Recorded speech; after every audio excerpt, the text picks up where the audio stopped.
Hi, everyone, and welcome to a new episode of Ashram Talks. Thanks so much for being here. And before we start, I'd like to make like a quick reminder. And in our previous classes, we've been discussing about the nature of the soul through many different verses. And to catch up on that, you feel free to browse on our YouTube channel because there you can watch all of our past episodes. And now we're gonna move forward to a topic that's more related with our daily lives, right? Like we've learned that we're spiritual souls, but we also live in this world and we have our own jobs and duties to perform. So this leads us to the question that's actually the name of this class, and it's, do we have to quit our jobs to be spiritual? And this also may raise other questions such as, does having a job make you less spiritual? And well, to help us unpack this topic, we're joined by Prem today. He's joining us from New Jersey, although he was born in Ecuador and discovered his love for spiritual literature during his teenage years. Then he moved to the US in the late 80s and he became connected with the Bhakti Yoga community in Hartford, Connecticut in the early 90s. Then he spent 4 years engaged in community service and outreach at Ashram in New York City. But now he lives in New Jersey with his partner and children and works as a Spanish teacher at a special education school. So today he also dedicates his time, of course, to participating in kirtans at yoga studios, some home gatherings, and cultural events related to Bhakti Yoga. So welcome, Prem. Thanks so much for being here. Thank you so much. Um, Yeah, so the first time, like I was telling you early, when I started watching the videos of your channel, was how kind everybody is. Dr. Haas.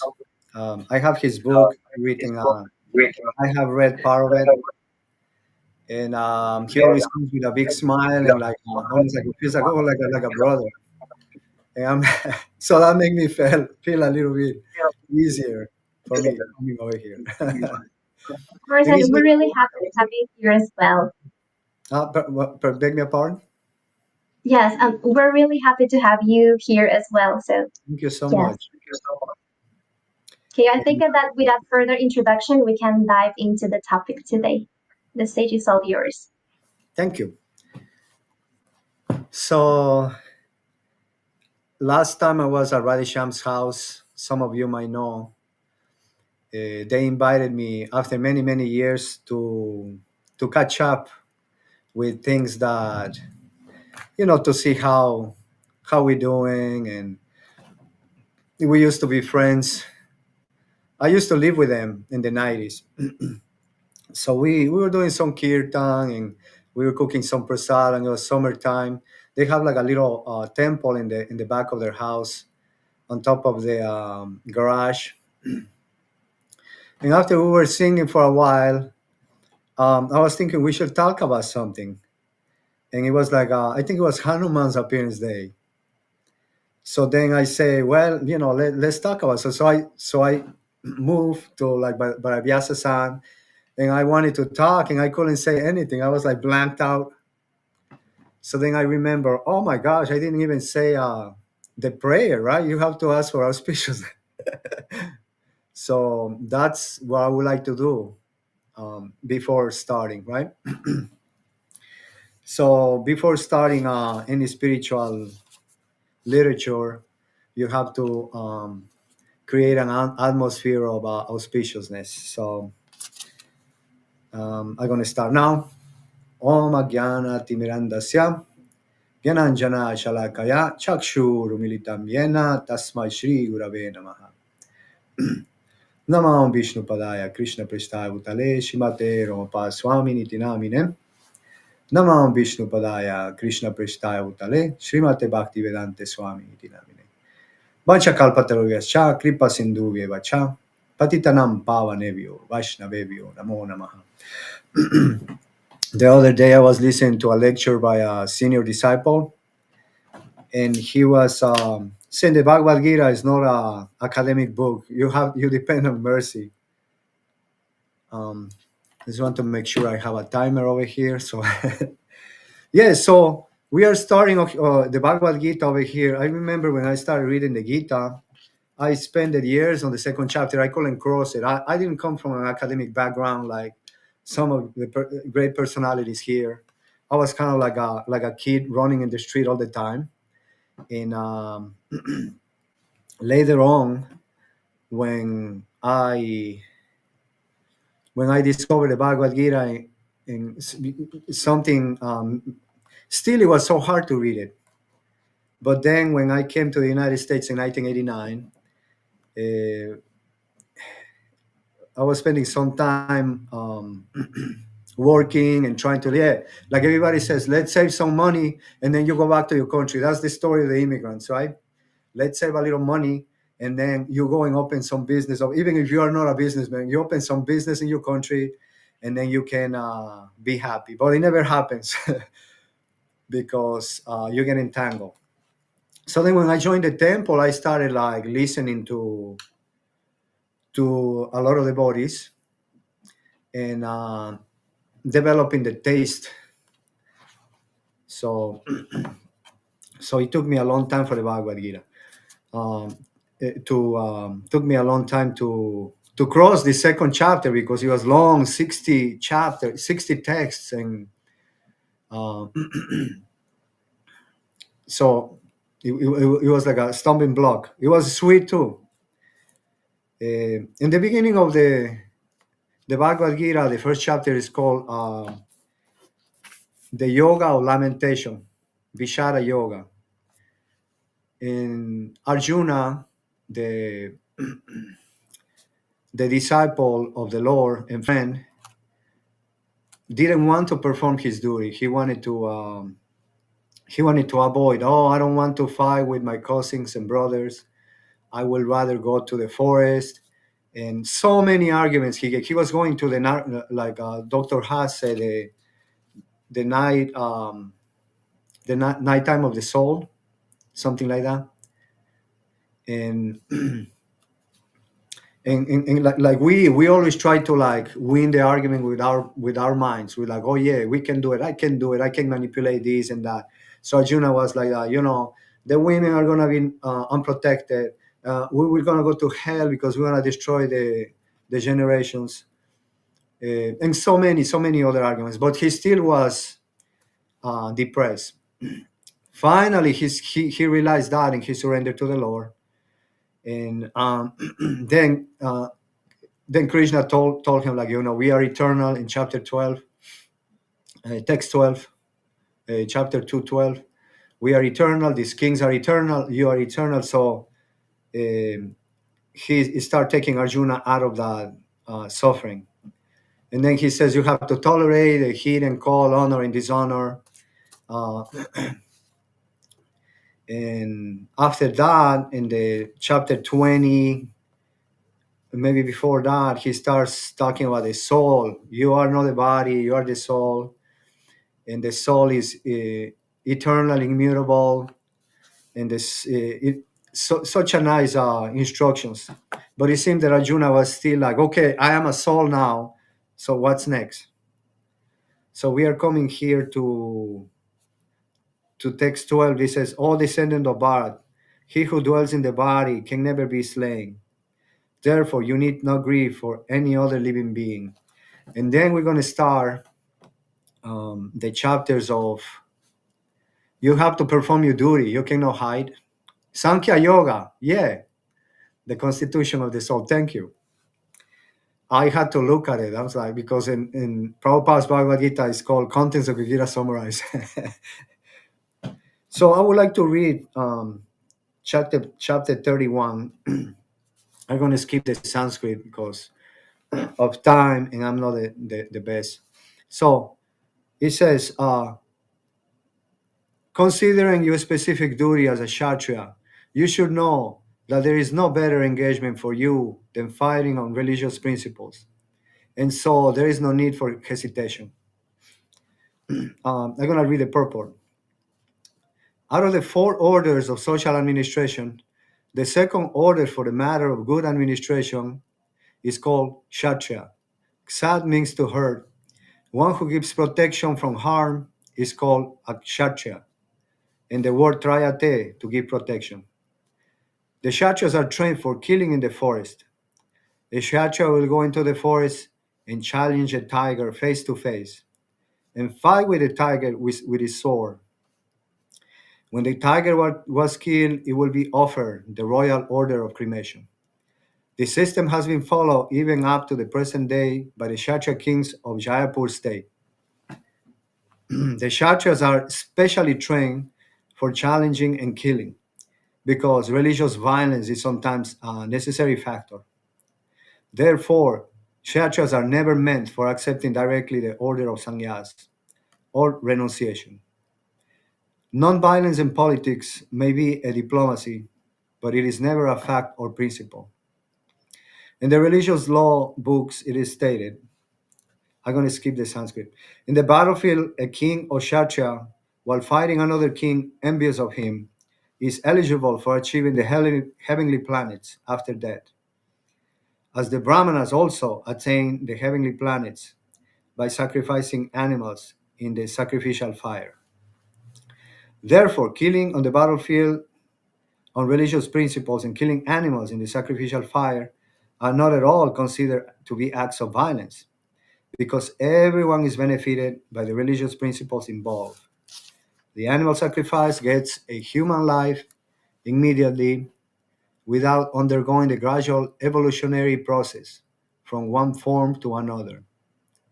And the Kshatriya killed on the battlefield also attains the heavenly planets, as do the Brahmanas who attain them by offering sacrifice. A lot of information. There are two kinds of swadharmas, or specific duties. As long as one is not liberated, one has to perform the duties of his particular body in accordance with religious principles in order to achieve liberation. When one is liberated, one's swadharma, specific duty, becomes spiritual and is not in the material bodily concept.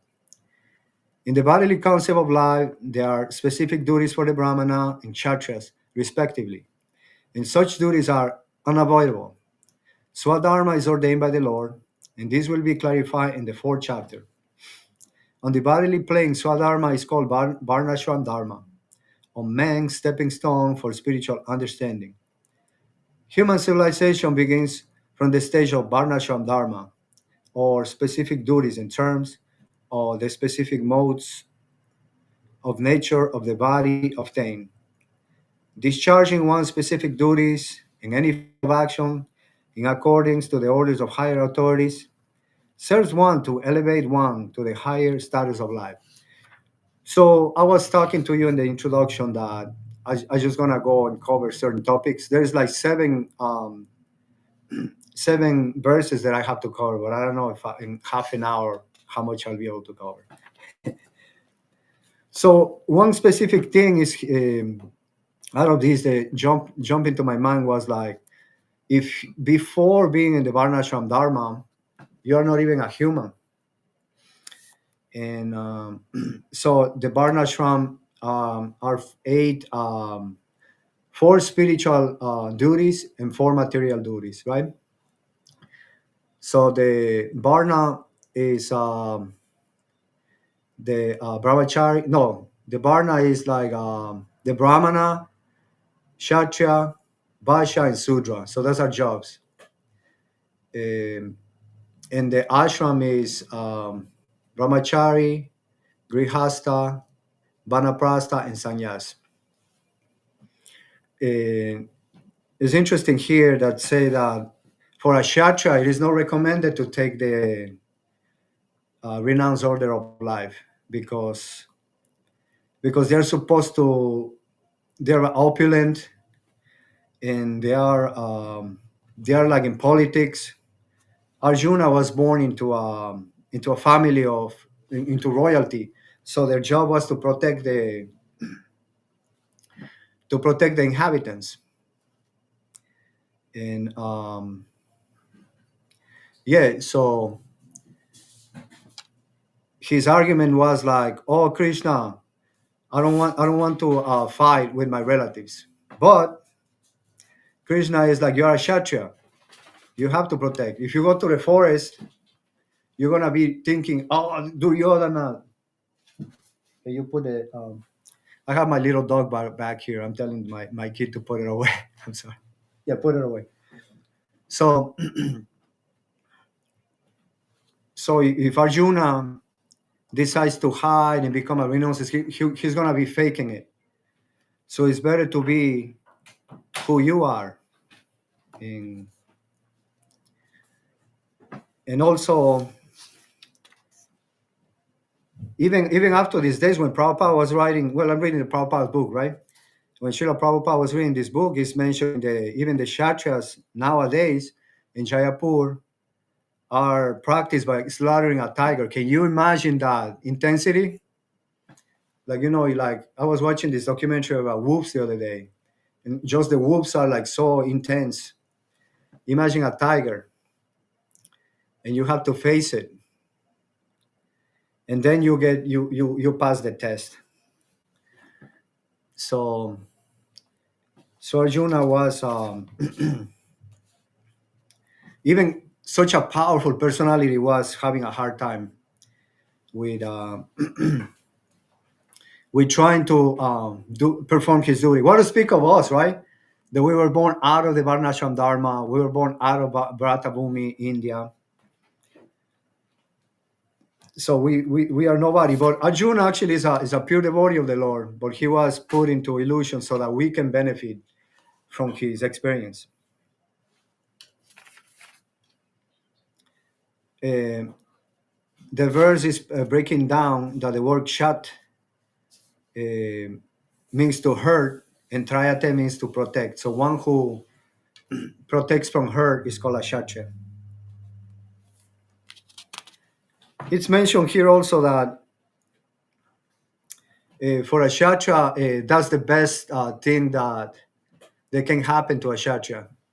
Just like if you are an educated person, you're always trying to print some books, to research some new things.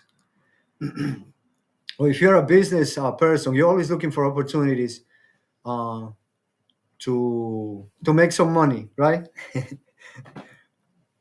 So here, for a kshatriya, when this opportunity to fight came, Krishna is like, look, actually, the next verse it will be mentioned. That look, like you are so lucky that here you've been training all your life, and here is the chance for you to show, to either enjoy the kingdom, and if you get killed, go to heaven, to the heavenly planets, which most of, before coming to Krishna consciousness, is like, heaven is, oh yeah, I want to go there. And we're always thinking about enjoyment, So it's probably heaven is going to be nice. We can enjoy over there. And this is actually the heavenly planets, which is no heaven, but like a better material position. Here also is saying that the Brahmanas, they do animal sacrifice, but for this age in Kali, animal sacrifice is forbidden because the Brahmanas, they don't have the power to do that. So that was back in the day. Continuing in the verse, it says that we have specific duties to perform. So going back to the main point, should we quit a job to be spiritual? We have some great acharyas in our line, teachers. For example, recently we celebrated the appearance day of Srila Bhaktivinoda Thakur. He was a powerful magistrate in Jagannath Puri, a lawyer that the Scottish and British lawyers, it will take them like a whole day or a couple of days to break a case. But Bhaktivinoda Thakur will go like in a couple, very fast. He will, and then he had 10 children. But Srila Bhaktivinoda Thakur had 10 children. So here we have like an acharya that wanted to spread this Krishna consciousness on the order of Chaitanya Mahaprabhu. But he needed to do his swadharma, his duty, which was working as a lawyer. But at the same time, he was practicing his spiritual life. So we use this term. Yukta Vairagya, right? Which was a powerful concept. Yukta Vairagya means that you realize whatever you have in the service of the Lord. If you are like a if you have a van, a car, you drive to the temple, drive the devotees to programs. If you know construction, help out building the temples of the Lord. If you the person who comes to mind is Maharaja Ambarisha. Yeah. So you don't need to quit your job, because you can carry that consciousness to your job. The Lord says, for one who sees me everywhere and sees everything in me, I'm never lost to him. I'm like paraphrasing a little bit. So that requires practice. And on your own, you won't be able to do it. So you have to hang around with those people who are strong, and then that's how you'll become strong. Otherwise, a job you will be influenced at work. You will be deviated. So one of the that you have to do is you have to have association either with the books. If you live far away, we have Zoom. We have this platform that I never heard that you guys use, EV Max.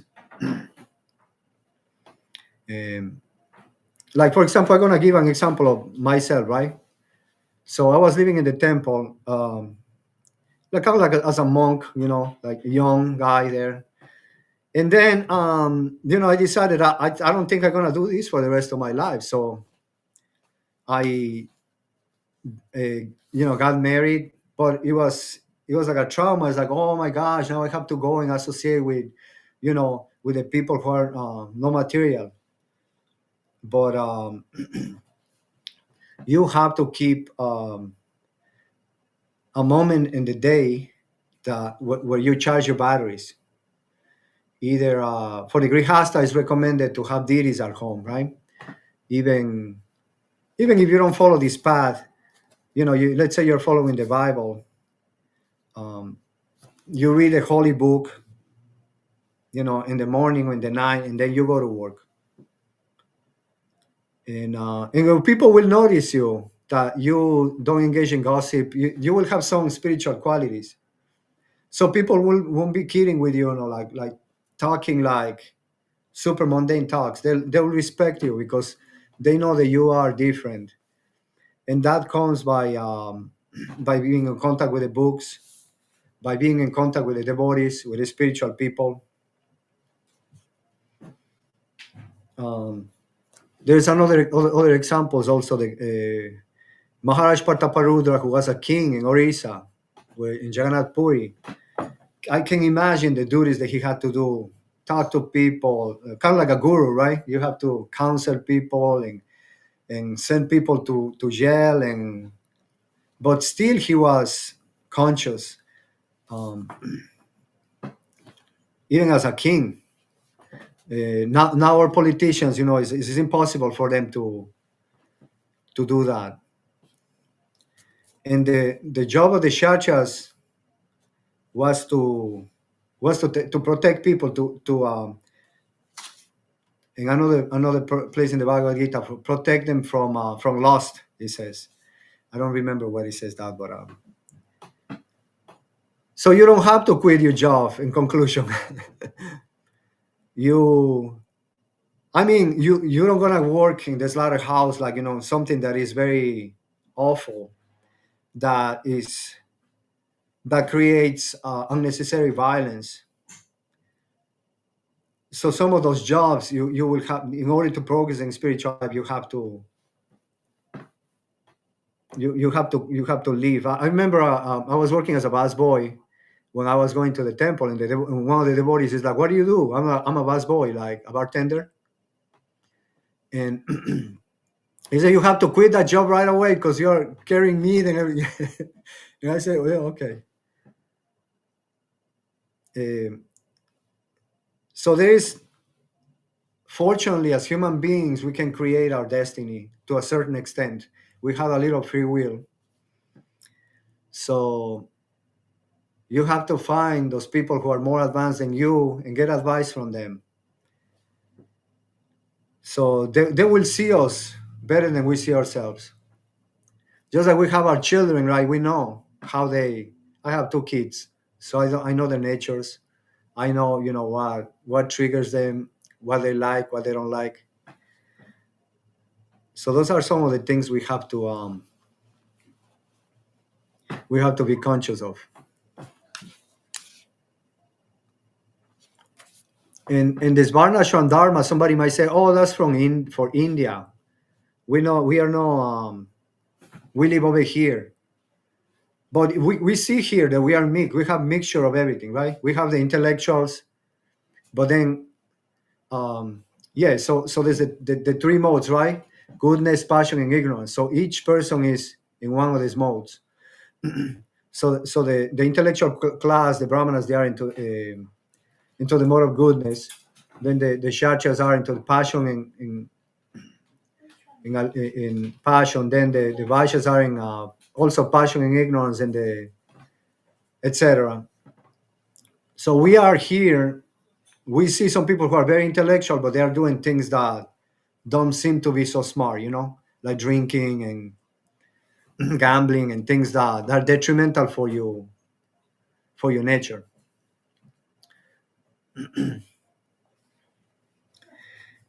I'm going to touch the second verse a little bit, the verse 32.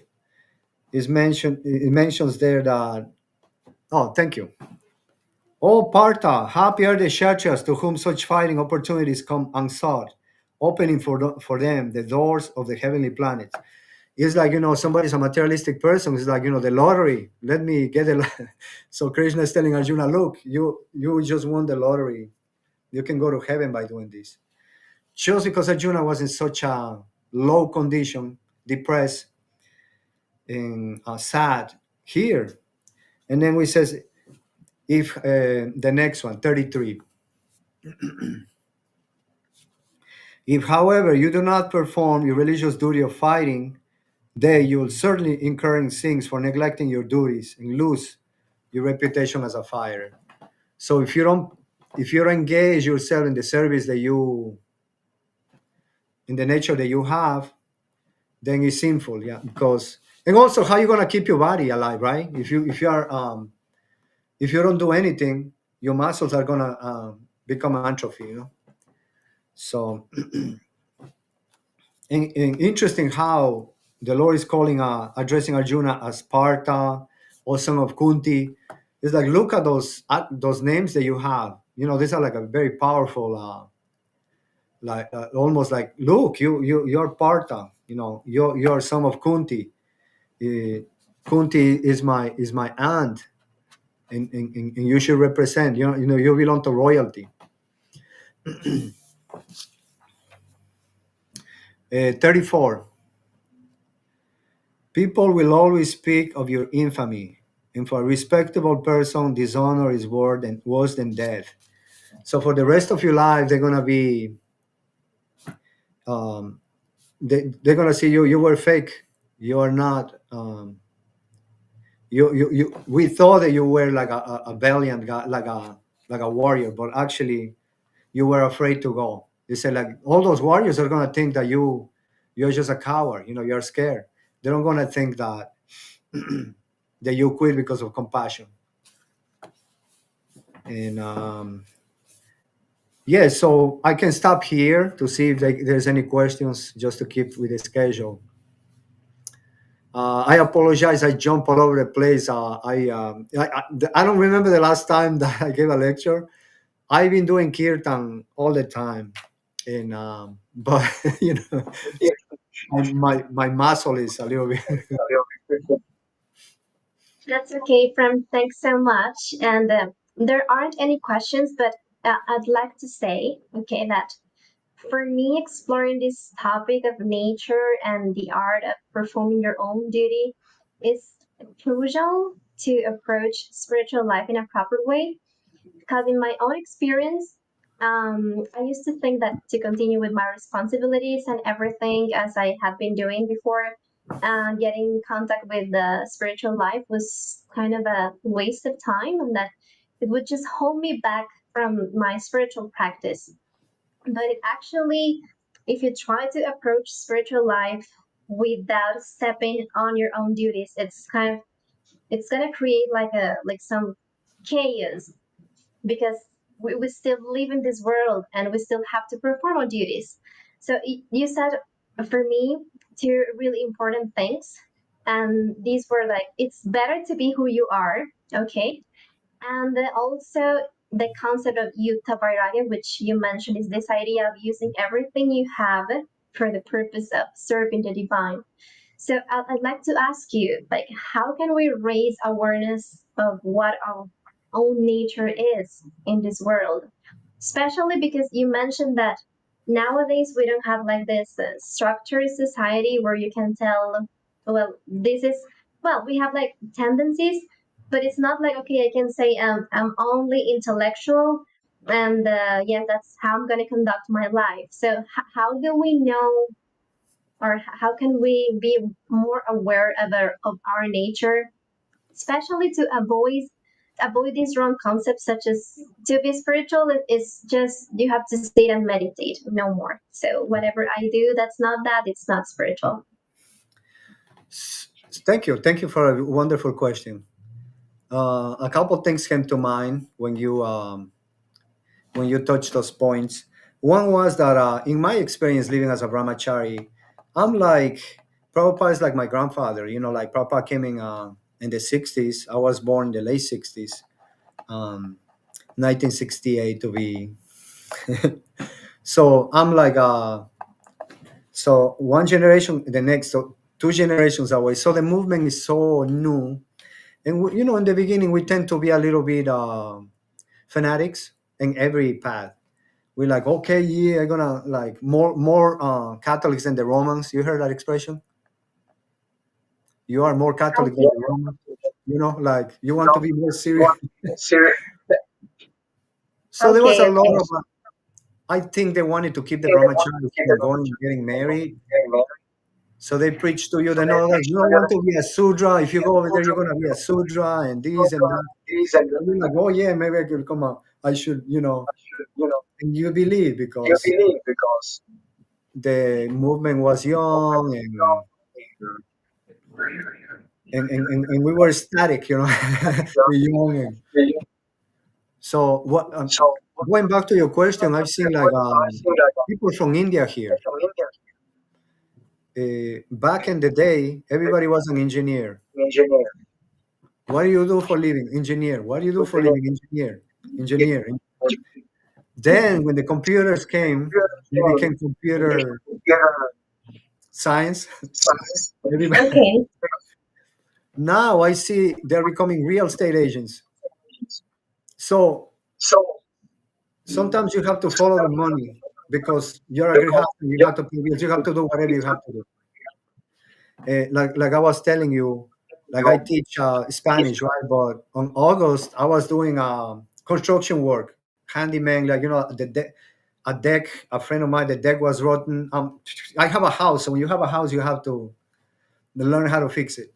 So my body had to get used to working in the sun, and I have to go and so you have to do what you have to do, and it's okay as long as it's not a job that is kind of like sinful, you know, like which is forbidden for spiritual people, like gambling or you open a liquor store or yeah. So those are the two things that came to mind. Um, and so yeah. Do you want me to elaborate a little more or? Well, actually, I'd like to connect this to a question that just came here, and it's from Sienna.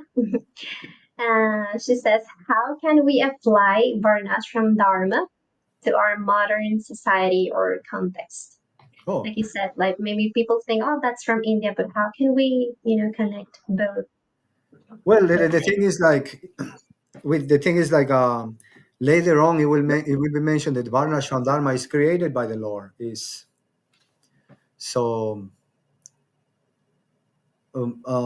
Recently, there has been questions about, actually the Varna Dharma is done like in farms. The farms are kind of like doing that. In Krishna conscious farms, Yeah. they're doing that. They have their land like Vash, so-called Vash. Anybody can, if I go, I would love to, I don't know if I'm, yeah, I don't know why I am, but the thing is like, as long as you're in the material platform, sometimes you have to do what is required.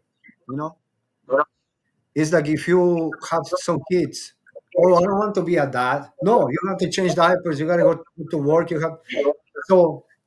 I think we are still kind of like in an early stage, and it's a stage of evolution. This Varnashram Dharma, because one devotee who was serving Srila Prabhupada was saying that, Prabhupada, are you 100% satisfied with the work that you do?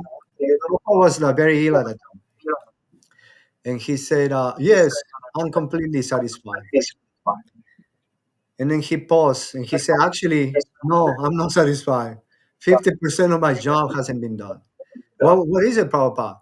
I couldn't do the Varnashram Dharma. And he mentioned like going to Gitanagari and having cottages. Cottages is like some kind of like, some people produce milk products, some people like, some kind of what's the word that I'm looking for? Um, Merchandise to sell, for lack of a better Okay. word. So the farms are the, because here in the city but at the same time we have to go and do the outreach, right? Get strong, and then in the farms. That's what's coming to mind right now. Okay. Okay. Yeah. So it's kind of difficult, but well, beyond that, I think also sharing this kind of spaces, also like discussing these topics, is even more important to help us understand this world, and everything we've got to do is just, okay, we have to do what corresponds to us. Well, as you said, we have to do what we have to do, but and still try to connect with this spiritual topics, and try Yeah. to get with other people who also are interested in doing that. So thanks so much, Brent, for your time. It has been a pleasure to have you here, and I'm looking forward to seeing you in our next class. Sure. Hopefully, I'll be more prepared. And I wanted to thank Radhe Sham for inviting me, forcing me, because it's like, uh, I had to like listen to a lot of lectures, and when I came here, I like, almost went blank. Of course, and well, I'm sure that we will see each other next time. So thanks so much again, and well, thanks to all of our audience. And I want to invite you to catch up on our past episodes. As I said at the beginning, you can do so on our YouTube channel, which is Ashram Talks English.